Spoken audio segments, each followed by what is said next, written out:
In this video, we're going to look at reducing fractions, multiplying fractions, and dividing fractions.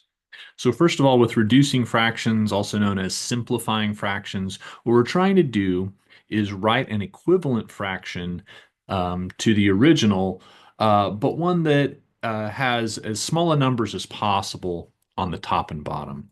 And what allows us to do this is this principle that if I have a fraction, a over b, then the fraction a over b where I multiply by c on top and bottom is still the same fraction, right? It doesn't change its value, right? So the idea being 1/2 is the same as 2/4, right? And of course, how did I get there?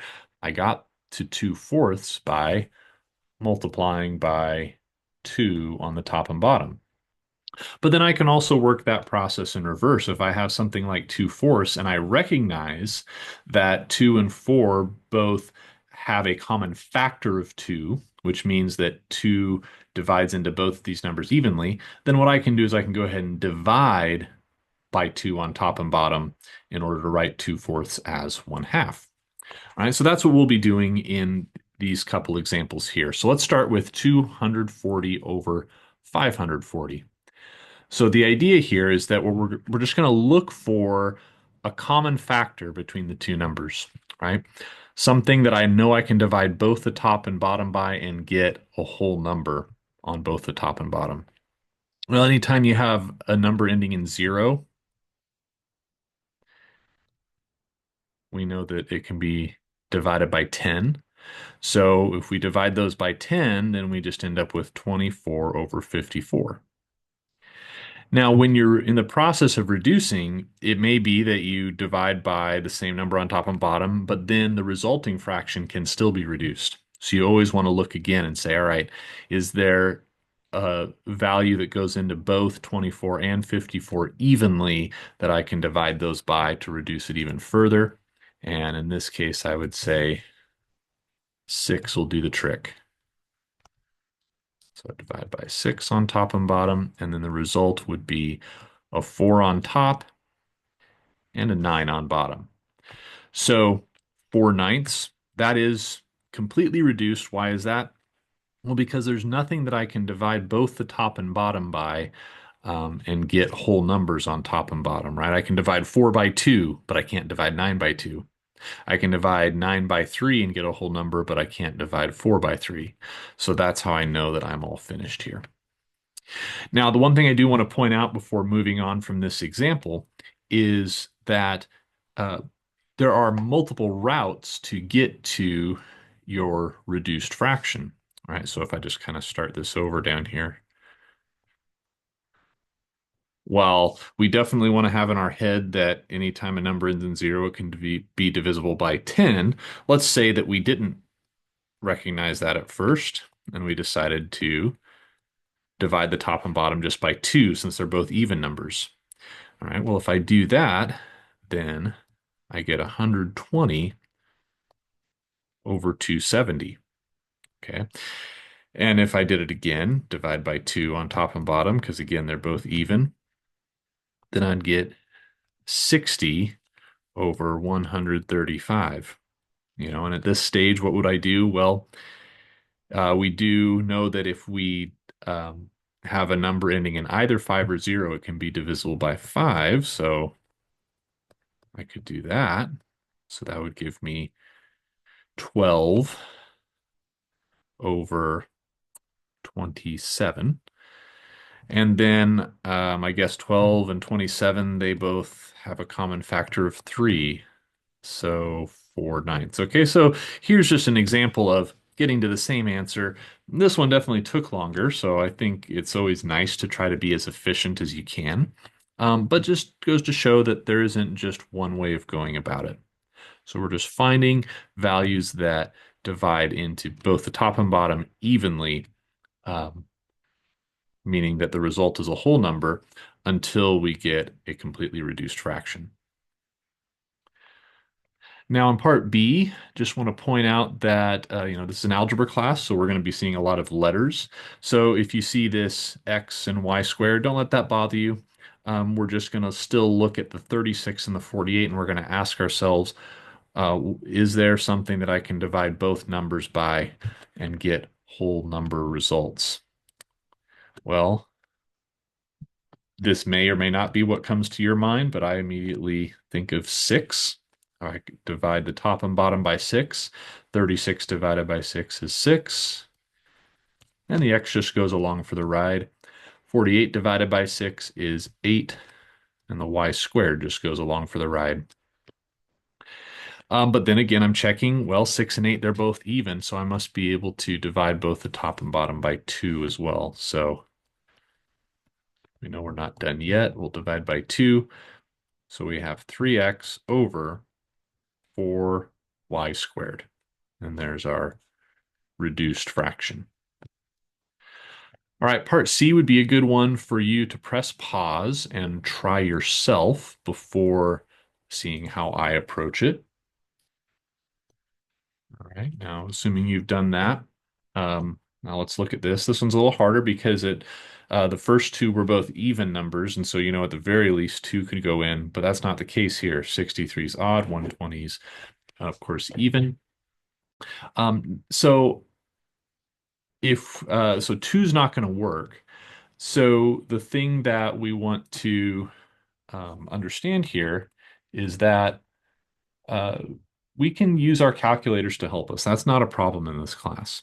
So, it's great to pull up a calculator here and just say, all right, if 2 doesn't work, let's see if the next smallest number, 3, works. Well, it works with 63. Let's see if it works with 120. Yeah, it does, right? So 63 can be divided by 3, 120 can be divided by 3. So that's great. Now, the thing that I would just say here is that um, while it's totally fine to just do this in the calculator, I do want to make sure that you're showing the process. So you now know what the reduced fraction is. It's going to be 21 over 40, but I do want to see what it is that you're dividing by on both the top and the bottom of the fraction. So show the division by 3. And so you're left with 21 over 40. Now, in terms of whether 21 over 40 is completely reduced, one thing that you can do is you can take the smaller number and prime factor it. That means you break it down into its prime numbers, so 3 times 7. And then you just ask yourself, can I divide 40 by 3? Well, the answer is no. Can I divide 40 by 7? Once again, the answer is no. So 21 over 40 is our answer. Now, what about multiplying fractions? Well, to multiply fractions, we're going to essentially apply the rule for multiplication, which is that it's just top times top over bottom times bottom. But we do understand that we need to have a reduced fraction as our final answer. So we're also going to use the skills from the previous example of reducing fractions. Now, on the one hand, if I just apply this rule that you've likely worked with in the past of multiplying straight across, then you're going to get negative 112 divided by 168. Okay. Now, if you get that as an answer, then of course you're responsible for writing it as a reduced fraction or simplified fraction. So now you've got to start looking for things that will divide into both the top and the bottom evenly. Okay. And we can do that. However, what I would like to do is to show you a much easier way of approaching a problem like this. So we're going to kind of pause this one here. And ultimately, what we know is that we are going to divide the top and bottom of this resulting negative 112 over 168, divide the top and bottom by the same number in order to reduce it. it's hard to tell what the appropriate number is in this fraction. However, down here, it's a lot easier to see what numbers might work because the numbers are so much smaller. So since I'm ultimately just going to be dividing the top and bottom by the same thing anyway, how about I do it before I actually do the multiplication straight across? So for example, what if I divided by 8 here and I divided by 8 here? If I did that, in the bottom I'd have a 1 and in the top I'd have a 2. All right. Well, let's see if dividing by 8 works. Well, negative 112 divided by 8, that's going to be negative 14. And 168 divided by 8 is going to be 21. Okay. And similarly, if I go back to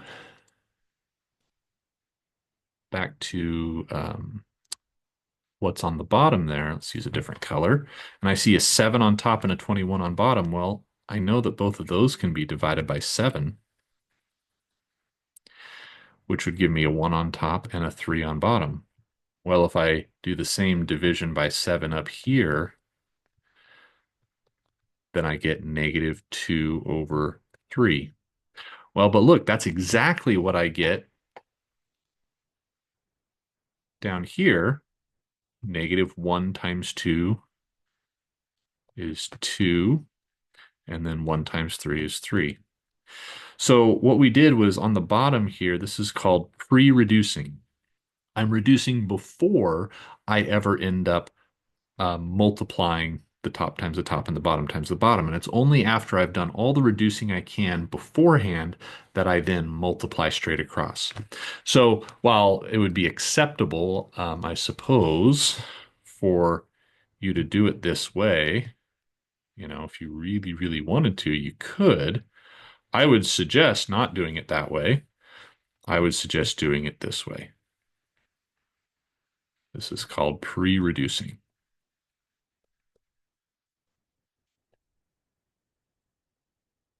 Right? Um, Now, one thing I just want to point out real quick is the shorthand way in which I will show multiplication from now on, and probably the way that you would rather do it too, just to make things look cleaner, is rather than showing divide by 8, divide by 8, and divide by 7, for shorthand, usually what we'll just do is this. I cross out the 8, which I understand means I'm dividing by 8, and I put the result, which is a 1. Divide by 8, put the result, which is a 2. And then in the case of dividing by 7, divide by 7, you get 1. Divide by 7, you get 3. That's a lot cleaner than having to write everything that we did over on the left here. So this is going to be the way in which um, I'm going to typically show my work in the videos, and that you're welcome to do in your work as well. All right, let's take a look at part B here. So here we have 6 2/3, and I'll just remember that's a mixed number, times negative 9/4 times x over 5. One of the things we have to do is we need to turn any mixed numbers into improper fractions in order to multiply or divide for that matter. Need this to be improper. Right? Now, when you're talking about something like 6 2/3, here's what I'm going to do. I'm going to draw 6 boxes here.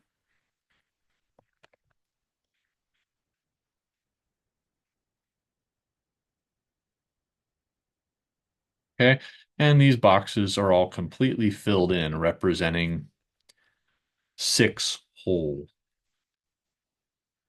But then the 2/3 part, we could think of it as 2/3 of one more box.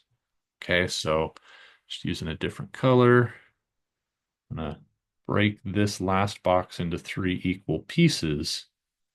And since it's 2/3, we'll just color in two of those. So shade this part in here. All right, so that represents 6 and 2/3. So if I want to have this as an improper fraction, that means that I just need a single fraction, not a whole part and a fraction part. So what I'm going to do is I'm going to take all the whole pieces that I drew out and I'm going to break them into threes.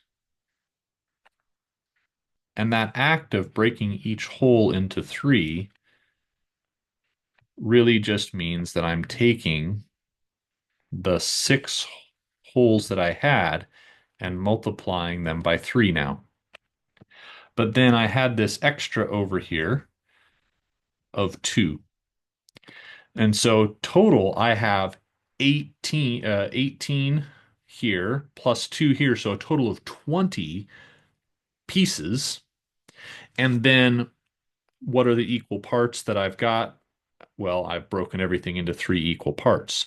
And so what that means is that 6 and 2/3 turns into 20, those 20 pieces that I can count up there over 3. And then I can multiply that by -9/4 and x over 5. Now, I'm not expecting you to draw pictures like that whenever you need to turn a mixed number to an improper fraction.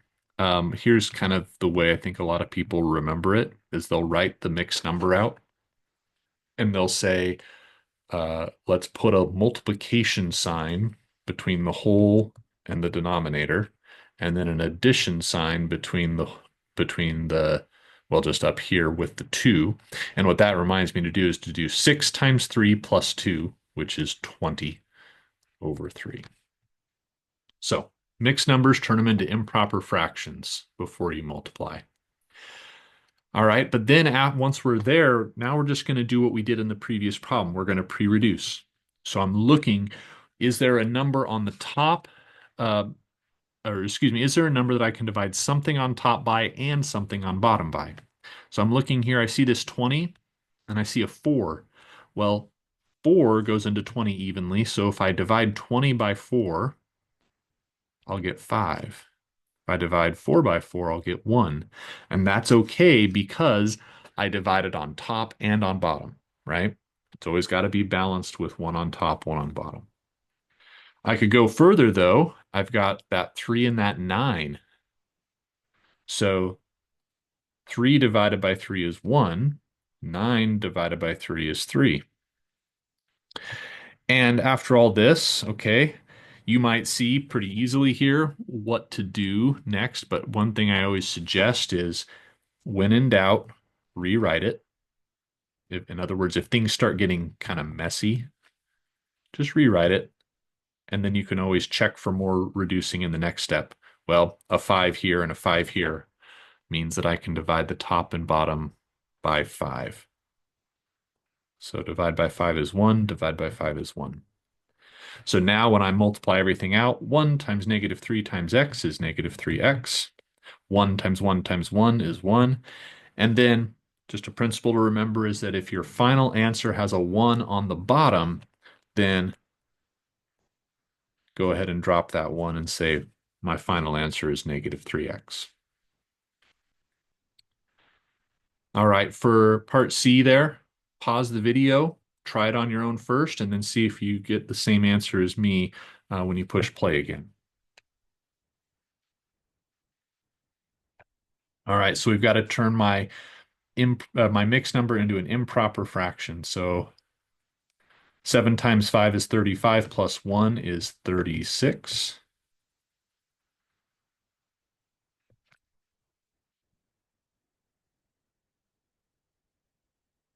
And then we're just looking for, are there numbers that I can divide by on both top and bottom evenly? And so here's where I should just warn you right now that your work might look very different from mine, and that is okay. So, oops, sorry about that. Lost my cursor for a moment. All right, so I am going to look at this 5 and this 10 and notice that I can divide by 5 here and here. Divide by 5 on bottom, divide by 5 on top. Notice how the fractions don't need to be next to each other. The only requirement is that you're dividing one on top and one on bottom by the same number. Um, Another one that stands out to me is this 36 and this 9. 36 divided by 9 is 4. 9 divided by 9 is 1. Okay. And then, of course, 21 and a 28. I recognize those as multiplication facts of 7. So 21 divided by 7 is 3. 28 divided by 7 is 4. All right, now at this point, I recognize that I'm probably not done yet, but I'm also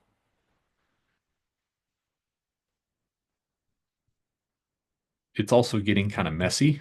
So it's never a bad idea, like we did in the last problem, just to clean it up and then keep going. All right, so I see I have a 4 on top and a 4 on bottom, so I can definitely divide top and bottom by 4. And so the only thing left on the bottom is a 5, but 5 doesn't divide in evenly into 3, 2, or 3. So I can go ahead and multiply those across. 3 times 2 times 3 is 18, and 5 on the bottom. Right? Now, one thing I just want to make note of here is that you very well may have, the ability on your calculator to multiply fractions and have it spit out to you a reduced fraction rather quickly. Um, that's fine as a check of your work. However, I really do need to see I really do need to see the work that you do. So I need to see the crossing out and the pre-reducing and all that good stuff. So it's not good enough just to simply um, just let a calculator spit things out at you. Let me just give you an example here. If I take part A, just because that'll be quicker to type, do 7/8, and then we're going to multiply by 16/21. Okay. Of course, right now it's giving me this decimal here that goes on forever, but if you hit this button, it'll convert it to a fraction and reduce it for you. Okay, so that's great, and you're going to use that as a tool this quarter. Just make sure that at this stage, I'm making sure that you understand how to do this reducing. Okay. I need to see all this stuff. Okay. And the reason for that is because you are going to use these skills as we move forward this quarter. So you got to have these skills. So I've got no problems with you checking your work. And later on in the class, if you want to use that feature I just showed you on the Desmos calculator, I'm happy to have you use it later on. But if I saw something like in part C and then just 18/5 written down, then you're not going to get credit for that because I need you to really make sure you have these skills down. All right, one more slide here, one more example here. We're going to look at dividing fractions. Right now, dividing fractions, the whole goal is to turn it into a multiplication problem and then do the same sorts of things that we were just doing. Okay, so what I mean by that is you can see in the up here that if you have a over b and you divide it by c over d, that's the same as taking a over b times d over c. In other words, you are going to take the reciprocal of the second fraction and multiply. Or in other words, flip the second fraction and multiply. At first, this might seem a little strange, but think of it this way. If I want to take, let's say, 3/5 divided by 2, I'm dividing it um, into two pieces.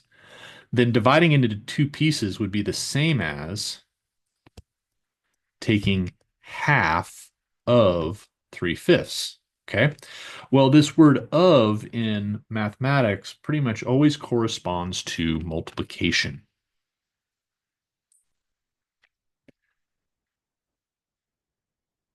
So that means 3/5 instead of times 1/2.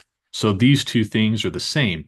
Well, 3/5 divided by 2, of course, is the same as 3/5 divided by 2 over 1, right? So you can see how this works. 3/5 divided by 2 over 1 is the same as 3/5 times 1/2. And I used dividing by 2 and 1/2 because it's easy on the brain, but the same principle applies even when the fractions are more complicated. So when you look at part A here, your first step is to rewrite it as a multiplication problem by flipping the second fraction and turning it into multiplication. But now at this point, it's just like the stuff we did in the previous example. So I'm looking for numbers that I can divide on top and bottom evenly.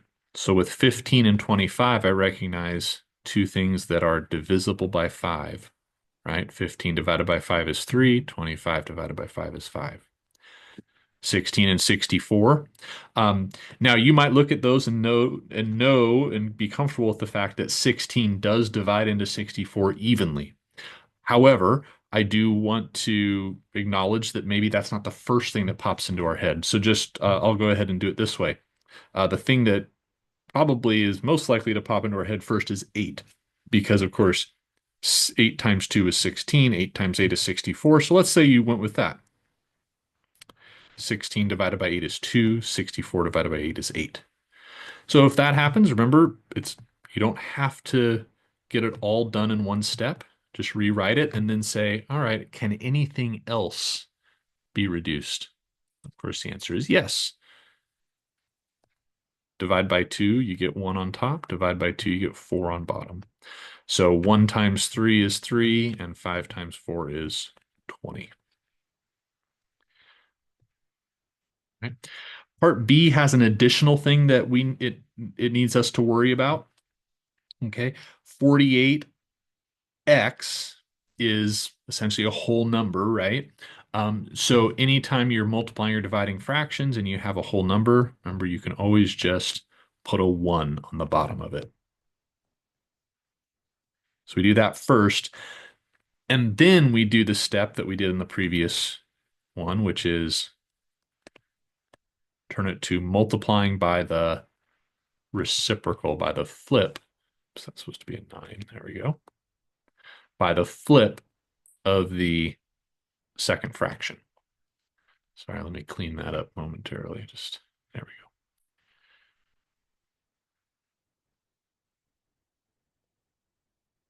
There we go. All right. Now I want to just emphasize here that it is so important that you wait until it's a multiplication problem before trying to do any reducing.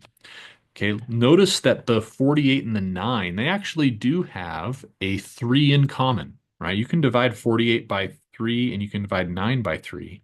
But the reason I don't do that is because you can only do that when it's multiplication. Because notice when you turn it into a multiplication, now the 48's on top and the 9's on top. So we would definitely not want to reduce something from 48 and 9 in this division problem because ultimately they're both going to be on the same level of the fraction, right? Remember, we always have to divide by something on top and something on bottom. So never even think about what you can reduce until it's multiplied. But now that I've got this, right, divide by 4 is 1, divide by 4 is 12. So 12 times x times 9, so that's going to be 108x over 1, but like we saw on the previous page, drop the 1 if that's in your final answer, just 108x. All right, and then this last example, just want to show you an alternate way that we can have a division problem presented to us. So when you have negative 2 and 2/3 over negative 9/25, well, that right there, right? That's the same as division, right?